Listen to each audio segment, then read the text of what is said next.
Hello, I want to introduce a series of short video clips called 5-minute features, where these are short interventions that you can weave into your everyday counselling practice and each session with your clients. The first one, this one, is going to be on attackments. Now this is a new word to me, but apparently if you get an attachment to an email that's full of nasties, it's called an attackment, and that can bring a virus into your computer. It can destroy data, it can ruin things for you, and if you haven't got an antivirus set up, it will leave you in a very bad place. Now this is a wonderful parallel to what can happen in life, and attackments can come into our lives very early as young children, and if we are not protected against them, we take them on board, we believe them, and this begins to generate shame and fear and a lack of safety. And I want to show you a very simple way you can explore the attackments that your client experienced in their lives using animals and figures. So let's get going.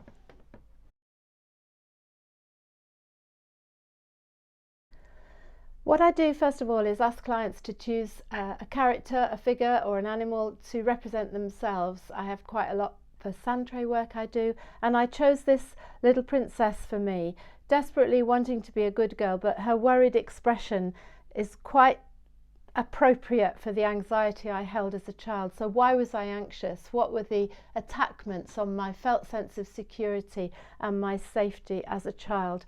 I have to begin with my father's anger, and chose this greeny grey monster for that, which frightened me a lot, and I was desperate not to trigger that. I felt great shame when he was angry and a lot of fear, and this was the first attackment on my safety. Don't upset your father, don't make him angry.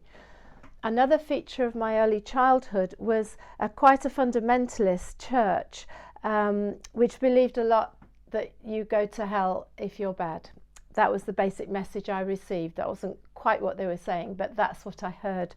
It was in one respect very nurturing, and just like this alligator's got little ones on the back, there was so much love and lots of fun things for children to do, and lots of aunties and uncles that were great fun and very kind. But this deep message of get it right, don't get it wrong, or you could be lost forever, actually was what I heard. Made me very frightened, not just of evoking my dad's anger, but God's as well now.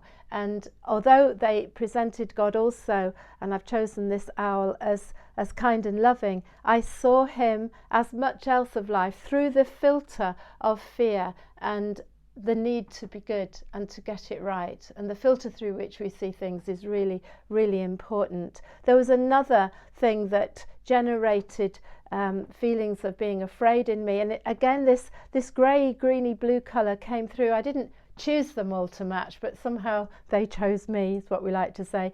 This was the fear of death, because I was very, very sick as a child and nearly died.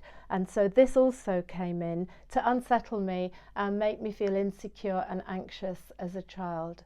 Now, this wasn't the only story, because also in my life was a very warm and loving mother and mother figures.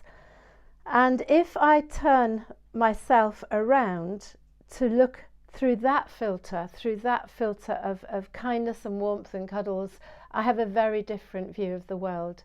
And this was very, very important to me, and also to understand spiritually a different filter through which to see what was at the heart of, if you like, the heart of the universe was love. For me, that would be God.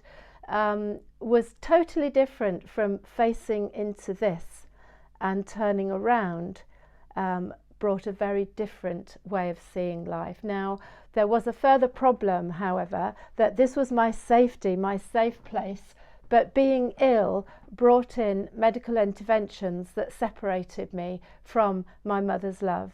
And when I was hospitalised in the early 50s, that was pretty bad time to be in hospital because parents weren't allowed to be with you. I was turned around to face back into the places of fear and shame. Why am I on my own? Why have I been left? What did I do that was wrong? And so this sense of seeing life through particular filters was very, very important to me.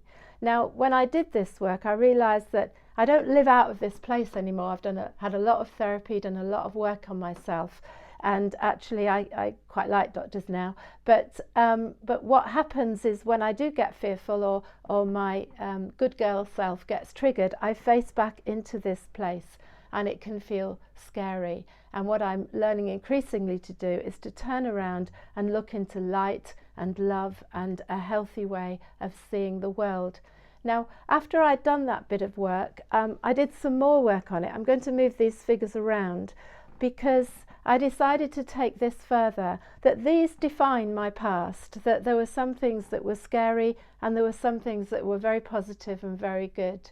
But actually I need to integrate that and move on into a further way of being in life. And for this I chose for myself, again without really thinking much about it, one of my favourite animals in all the world, the dog. And then I suddenly realised it's the same yellowy colour as the lioness. And that internal taking on board the mother love, the nurturing kindness, gives me strength and gives me a purpose. And actually, moving forward together, I integrate all this, but it no longer defines me in the kind of good or bad, in or out message. And this is about going forward into something new and positive, owning my past, but looking for a new future. This helped me. I hope it's been helpful for you. Thank you.